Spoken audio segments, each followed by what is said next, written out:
الحمد لله وكفى وسلام على عباده الذين اصطفى أما بعد فأعوذ بالله من الشيطان الرجيم بسم الله الرحمن الرحيم وسيعلم الذين ظلموا أي منقلب ينقلبون صدق الله العظيم. بزرگان محترم اور برادران عزیز، اللہ تبارک و تعالی نے ہمیں محض اپنے فضل و احسان سے ایک جامع شریعت عطا فرمائی ہے جس کی بے شمار تعلیمات میں سے ایک اہم تعلیم عدل و انصاف کی بھی ہے۔ شریعت اسلامیہ نے زندگی کے ہر موڑ پر ہمیں عدل و انصاف کا حکم دیا ہے اور ظلم سے روکا ہے،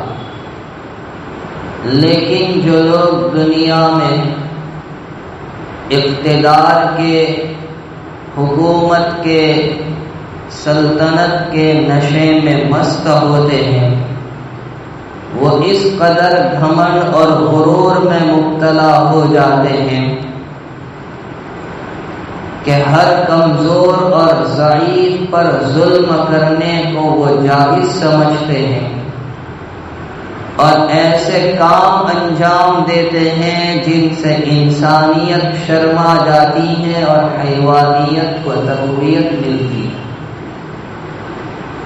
اسلام نے کسی بھی صورت میں ظلم کو پسند نہیں کیا، بلکہ ہمیشہ اس کی برائی ہی بیان کی ہے۔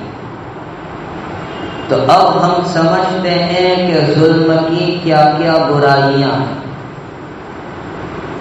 سب سے پہلی برائی تو یہ ہے کہ ظلم کی جتنی بھی صورتیں ہوں سب بری اور قابل مذمت ہے۔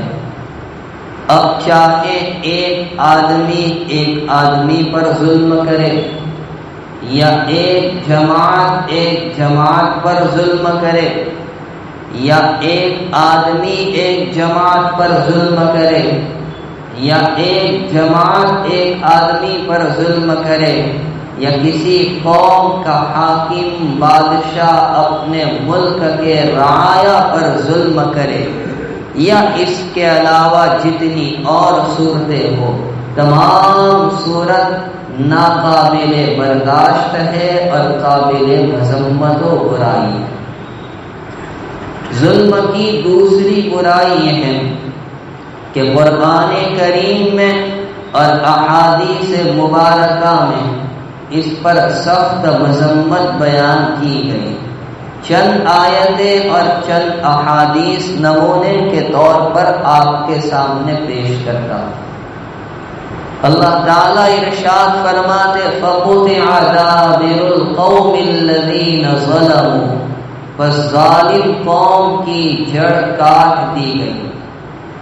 دوسری آیت جو 8ویں پارے میں ہے، اللہ تعالیٰ کا ارشاد ہے وَكَذَلِكَ نُوَلِّي بَعْضَ الظَّالِمِينَ بَعْضًا بِمَا كَانُوا يَكْسِبُونَ، اسی طرح ہم ایک ظالم پر دوسرے ظالم کو مسلط کر دیتے ہیں ان کے اعمال کے سبب۔ اس آیت پاک کی تفسیر میں مشہور مفسر امام قرطبی رحمۃ اللہ علیہ لکھتے ہیں کہ اس آیت پاک میں ظالمین کو خاص تنبیہ کی گئی کہ اگر وہ اپنی حرکتوں سے باز نہیں آئے اور ظلم و ستم کا سلسلہ انہوں نے جاری رکھا تو اللہ تعالیٰ ان پر دوسرے ظالموں کو مسلط کر دیں گے جو انہیں ذلیل و خوار کریں گے، تباہ ہلاک اور برباد کریں گے۔ اور یہ بھی لکھتے ہیں امام قرطبی رحمت اللہ علیہ کہ اس میں ہر طرح کے ظالمین شامل ہیں۔ اب چاہے کوئی بندہ گناہ کر کے اپنی جان پر ظلم کرتا ہے وہ بھی اس میں شامل ہے، کوئی آدمی کسی پر ظلم کرتا ہے وہ بھی اس میں شامل ہے، کسی ملک کا حاکم اور بادشاہ اپنے ملک کی رعایا پر ظلم کرتا ہے وہ بھی اس میں شامل ہے، اور اگر کوئی شخص لوٹ مار کی شکل میں لوگوں پر ظلم کرتا ہے وہ بھی اس میں شامل ہے۔ اور بتایا گیا کہ اللہ ایسے ظالموں پر دوسروں کو مسلط فرماتے ہیں۔ تیسری آیت سورہ ابراہیم میں ہے، اللہ تعالی ارشاد فرماتے ہیں وَلَا تَحْسَبَنَّ اللَّهَ غَافِلًا عَمَّا يَعْمَلُ الظَّالِمُونَ، آپ اللہ تعالیٰ کو ہرگز بے خبر گمان نہ کیجیے ان کاموں سے جن کو ظالمین انجام دیتے ہیں، یعنی ظالمین کے کاموں سے، ان کے اعمال سے رب العالمین بے خبر اور غافل نہیں، بلکہ اس کی نگاہیں ان پر ہے۔ اور چوتھی آیت جو میں نے شروع میں پڑھی سورہ شعراء کی آخری آیت ہے وَسَيَعْلَمُ الَّذِينَ ظَلَمُوا أَيَّ مُنْقَلَبٍ يَنْقَلِبُونَ، عنقریب ظالمین جان لیں گے کہ ان کو لوٹنے کی کس جگہ پر لوٹ کر جانا ہے۔ ان آیتوں سے معلوم ہوا کہ قرآن کریم نے ظلم پر کیا مذمت اور برائی بیان کی ہے۔ دوسری طرف ہم جناب رسول اکرم صلی اللہ تعالی علیہ وسلم کے ارشادات کا جائزہ لیں۔ حضور پاک علیہ الصلاۃ والسلام فرماتے الظلم ظلمات یوم القیامہ، کہ ظلم قیامت کے دن اندھیریوں کی اور تاریکیوں کی شکل میں ہوگا۔ اور اسی طرح سیدنا معاذ بن جبل رضی اللہ تعالی عنہ کو نبی کریم صلی اللہ تعالی علیہ وسلم نے جب یمن کی جانب حاکم قاضی بنا کر روانہ فرمایا اور ان کو بہت سی نصیحتیں کی تو ایک نصیحت یہ بھی کی تھی اتقی دعوت المظلوم، مظلوم کی بددعا سے بچنا۔ بعض روایات میں مزید وضاحت آئی ہے کہ مظلوم کی بددعا میں اور اللہ کے درمیان کوئی حجاب، کوئی پردہ نہیں ہوتا۔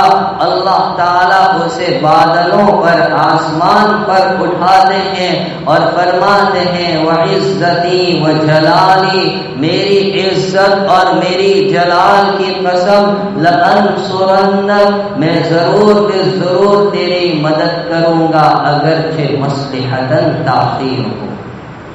اسی طرح ایک روایت میں نبی کریم صلی اللہ تعالی علیہ وسلم ارشاد فرماتے ہیں اگر کسی نے کسی کی آبرو ریزی کی یا اس پر ظلم کیا تو اس سے معافی مانگ لے قبل اس کے کہ وہ دن آ جائے جس میں دینار و درہم کام نہ آئے، وہاں نیکیاں لی جائے گی۔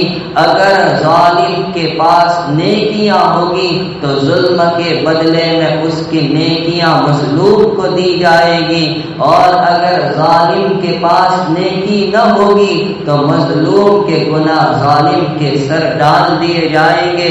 ترمذی شریف کی ایک روایت میں نبی کریم صلی اللہ علیہ وسلم نے مزید وضاحت کرتے ہوئے فرمایا اتدرون من المفلس، کیا تم جانتے ہو مفلس کون ہے؟ صحابہ عرض کرتے ہیں ہم مفلس اور کنگال اسے سمجھتے ہیں جس کے پاس دینار و درہم نہ ہو، روپیہ پیسہ نہ ہو، مال و دولت نہ ہو۔ آقا فرماتے نہیں، میری امت کا مخلص وہ ہوگا جو بہت ساری نیکیاں اور اچھے اعمال لے کر آئے گا، لیکن کسی کو مارا ہوگا، کسی کو قتل کیا ہوگا، کسی کو گالی دی ہوگی، کسی کو برا بھلا کیا کہا ہوگا، تو ان کے بدلے کی ادائیگی میں ظالم کی نیکیاں مظلوم کو دے دی جائے گی، اور جب نیکی ختم ہو جائے گی تو مظلوم کے گناہ اٹھا کر ظالم کے سر ڈال دیے جائیں گے۔ یہ میری امت کا کنگال اور مخلص ہوگا۔ اللہ ہم سب کی حفاظت فرمائے۔ اسی طرح ایک روایت میں نبی کریم صلی اللہ تعالی علیہ وسلم ارشاد فرماتے ہیں، میں اپنی امت پر 3 باتوں کا اندیشہ کرتا ہوں۔ نمبر 1، چاند کی منزلوں کے حساب سے بارش کو طلب کرنا۔ نمبر 2، ظالم حاکم کا ظلم کرنا۔ اور نمبر 3، تقدیر کو جھٹلانا کہ تقدیر سے کچھ ہوتا نہیں، ہوتا وہ ہے جو انسان کرتا ہے۔ آقا فرماتے میں اپنی امت پر ان 3 باتوں کا اندیشہ کرتا ہوں۔ خلاصہ یہ ہے کہ نبی کریم صلی اللہ تعالی علیہ وسلم نے ظلم کی بڑی مذمت اور برائی بیان کی، بلکہ یہاں تک فرمایا انصر اخاک ظالما او مظلوما، اپنے بھائی کی مدد کرو چاہے وہ ظالم ہو یا مظلوم ہو۔ صحابہ پوچھتے وہ مظلوم ہو تو اس کی مدد کرنا سمجھ میں آتا ہے، ظالم کی مدد کیسے کی جائے؟ فرمایا اس کو ظلم سے روکو۔ تو ظلم کی دوسری برائی یہ ہے کہ قرآن و حدیث میں اس پر سخت مذمت وارد ہوئی۔ تیسری برائی ظلم کی یہ ہے کہ اس کا انجام برا ہے۔ تاریخ کے اوراق کو اٹھا کر دیکھ لیجئے، جن لوگوں نے اپنی طاقت و قوت کا غلط اور ناجائز فائدہ اٹھایا اور ظلم و جبر کا تشدد کا سلسلہ جاری رکھا، اللہ تعالیٰ نے ان کے انجام کو اس عالم میں بھی خراب کیا اور آخری عالم میں بھی ان کا انجام کچھ ٹھیک نہ ہوگا۔ ایسی ایک نہیں دسیوں مثالیں پیش کی جاتی ہیں۔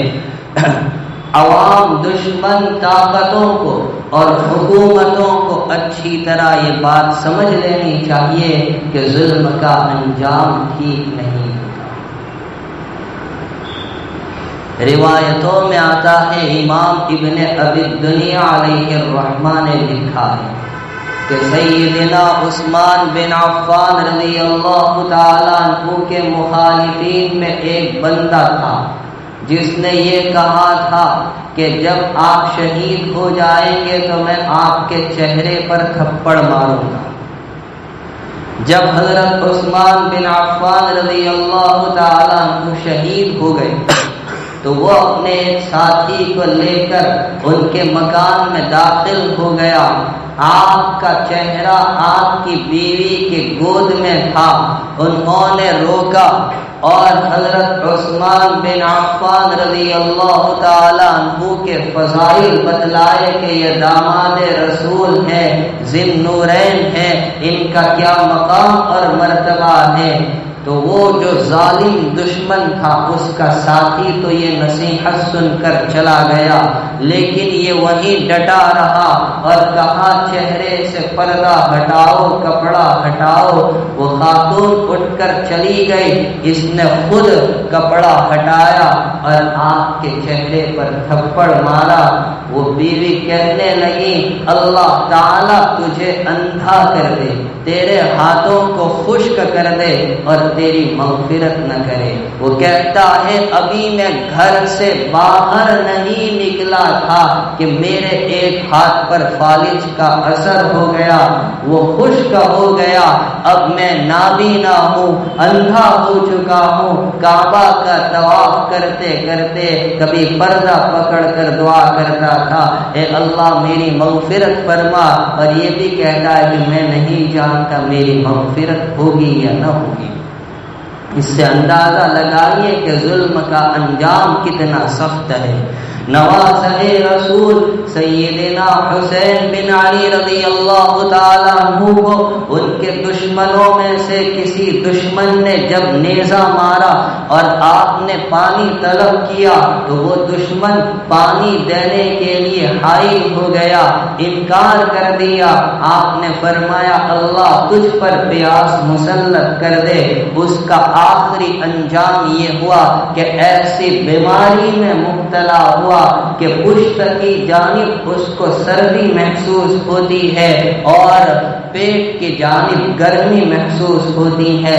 نیچے کی طرف بھٹی جلائی جا رہی تھی اور دوسری طرف برف کی سیل رکھی جا رہی تھی اور وہ پانی طلب کرتا تھا۔ اتنے بڑے برتن میں مشروب پیش کیا گیا کہ 5 آدمی کو کافی ہو جائے۔ اتنا برتن پینے کے بعد بھی اس کی پیاس نہ بجھی، بالآخر اس کا پیٹ پھول گیا اور اسی میں وہ مرا۔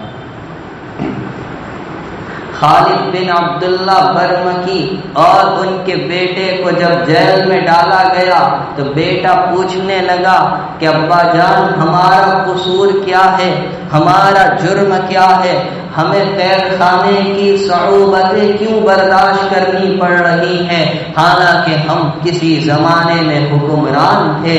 تو باپ نے یہ جواب دیا کہ بیٹا اس کی وجہ یہ ہے کہ مظلوم اپنی پریشانی کو لے کر ہمارے پاس آیا کرتے تھے لیکن ہم نے ان کی باتوں پر کان نہیں دھرا، جبکہ اللہ تعالیٰ ان کی باتوں سے کبھی غافل نہیں ہوتا۔ اور حجاج بن یوسف کے ظلم و ستم کو پوری دنیا جانتی ہے۔ 1,20,000 لوگوں کو اس نے ظلماً قتل کروایا، جن میں اکابر صحابہ اور تابعین ہیں۔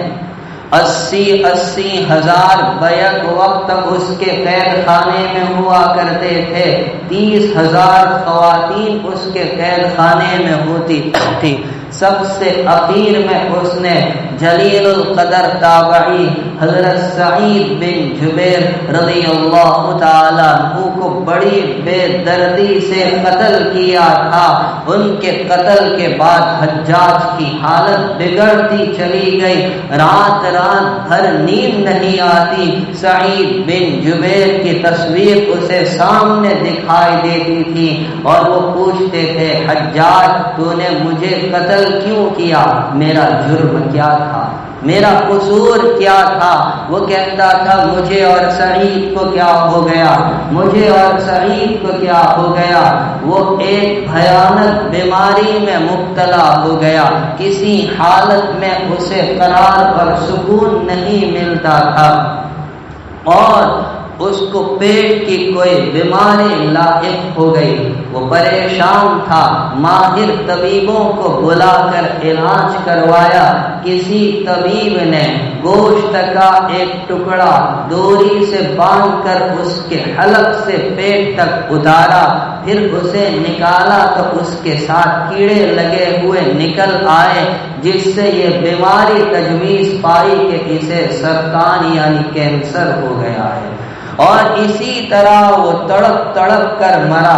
اس عالم میں حسن بصری رحمت اللہ علیہ کو بلوایا تاکہ دعا کرے۔ آپ نے فرمایا کہ میں نے تجھے روکا تھا، میں نے تجھے منع کیا تھا کہ اللہ کے نیک بندوں کو اور صلحاء کو مت چھیڑنا اور ان کے ساتھ برا سلوک نہ کرنا، لیکن تو میری بات نہیں مانا۔ بالآخر سعید بن جبیر کی شہادت کے بعد وہ زیادہ زندہ نہ رہ سکا، 40 دن کے بعد مر گیا، لیکن دونوں کی موت میں زمین و آسمان کا فرق تھا۔ سعید بن جبیر کی موت ایسی پاکیزہ موت اور شہادت تھی کہ دنیا سے اس حال میں گئے کہ چہرے پر بھی اطمینان تھا، دل میں بھی اطمینان تھا۔ ان کی موت اوروں کے لیے مشعل راہ بنی اور یہ اس حال میں دنیا سے گیا کہ اندر سے بھی جل رہا تھا، باہر سے بھی جل رہا تھا، کسی حالت میں اسے قرار اور سکون نہیں آ رہا تھا۔ کتنے بندوں کو جب اس کی موت کی اطلاع ملی تو خوشی کے مارے جھوم اٹھے۔ ابراہیم نخعی رحمت اللہ علیہ جیسے جلیل القدر تابعی کو جب اس کی موت کی اطلاع ملی تو خوشی کے مارے جھوم اٹھے۔ جب اسے دفن کیا گیا تو اس کی قبر کا نشان تک بھی مٹا دیا گیا تاکہ لوگ کہیں ایسا نہ ہو کہ اس کی نعش کو نکال کر اس کے ساتھ کچھ بے حرمتی کرے۔ یہ انجام ہے ظالم کا کہ جو لوگوں پر ظلم کرتا ہے اس کی دنیا بھی تباہ ہو جاتی ہے اور اس کی قبر کا نام و نشان تک نہیں رہتا۔ ظلم کی چوتھی برائی یہ ہے کہ ظلم کے ساتھ حکومت کبھی قائم نہیں رہ سکتی۔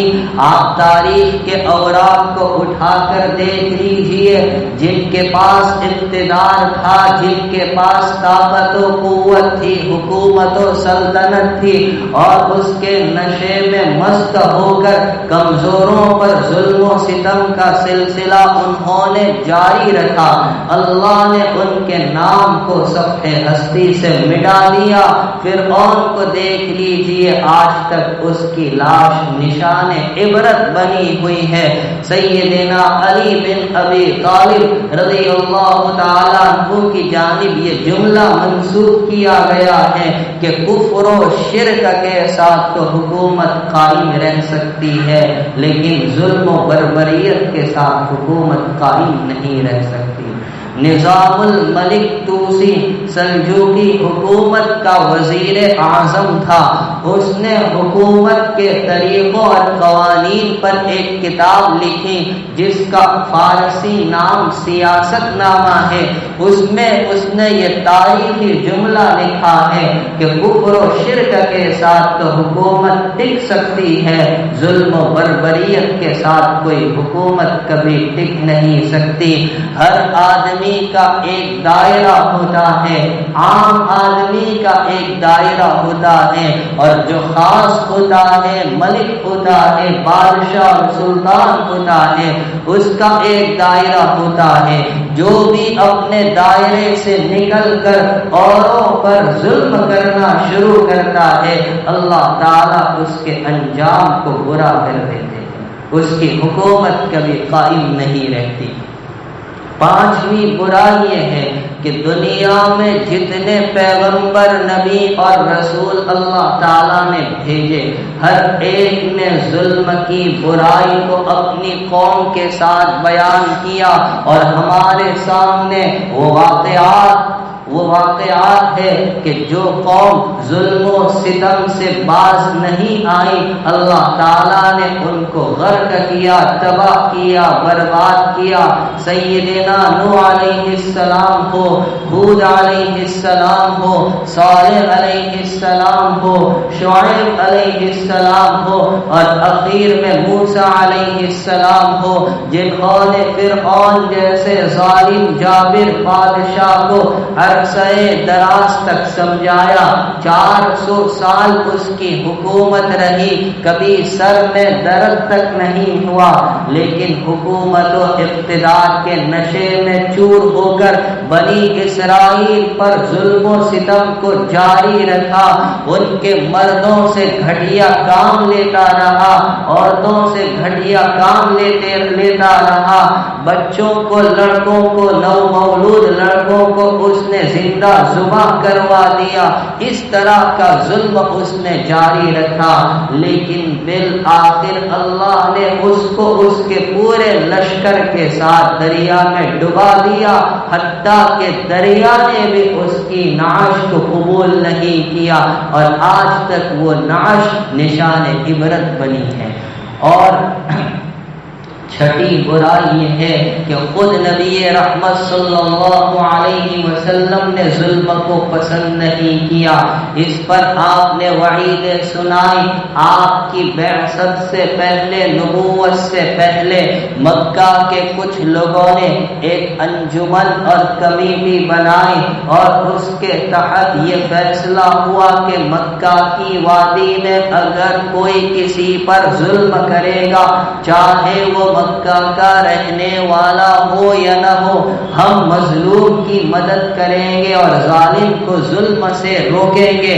اس معاہدے کو حلف الفضول کے نام سے یاد کیا جاتا ہے۔ پیغمبر صلی اللہ علیہ وسلم خود اس میں شریک تھے اور بعد میں اس انجمن کا آپ تحسین کے ساتھ، اچھے کلمات کے ساتھ ذکر فرمایا کرتے تھے۔ اندازہ لگائیے کہ ابھی آپ کو نبوت نہیں ملی، لیکن مظلوم کی مدد کے لیے آپ اسی وقت سے تیار ہیں۔ اور ظلم کی 7ویں برائی یہ ہے کہ جس طرح ظلم کرنا برا ہے، ظلم کرنے والوں کا معاون اور مددگار بننا بھی برا ہے۔ ایک روایت میں حضرت نبی کریم صلی اللہ تعالی علیہ وسلم نے ارشاد فرمایا کہ عنقریب ایسے لوگ آئیں گے جو حکومت اور اقتدار کے نشے میں مبتلا ہوں گے، ظلم کریں گے، جو ان کا معاون بنے گا ان کی ہاں میں ہاں ملائے گا، ان کی جھوٹ کی تصدیق کرے گا اور ظلم میں ان کا ساتھ دے گا۔ میرا اور اس کا کوئی رشتہ نہیں، نہ وہ مجھ سے ہے نہ میں اس سے ہوں، وہ میری حوض کوثر پر بھی پینے کے لیے نہ آئے۔ ایک روایت میں فرمایا جو ایسے ظالم حکمرانوں کا ساتھ دے، ان کی ہاں میں ہاں ملائے، ان کی جھوٹ باتوں کی تصدیق کرے، ان کا معاون بنے، اللہ کا ذمہ اس سے نکل جایا کرتا ہے۔ سفیان ثوری رحمت اللہ علیہ کے پاس ایک درزی آیا، وہ کہنے لگا کہ میں ظالم بادشاہ کے کپڑے سیتا ہوں، تو کیا میں بھی ظلم میں شریک ہوں؟ تو آپ نے کیا جواب دیا؟ تو ظلم میں شریک تو کیا، تو تو خود ظالم ہے۔ ظلم میں شریک تو وہ لوگ ہیں جو سوئی اور دھاگا تجھ تک پہنچاتے ہیں۔ میرے بھائیوں، اسلام نے کسی بھی صورت میں ظلم کو پسند نہیں کیا۔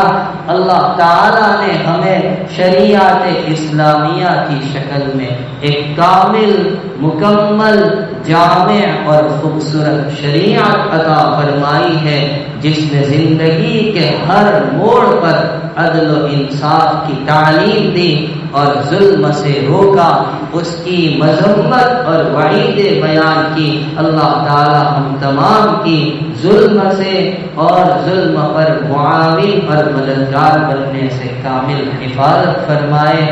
آمین۔ وآخر دعوانا الحمد للہ رب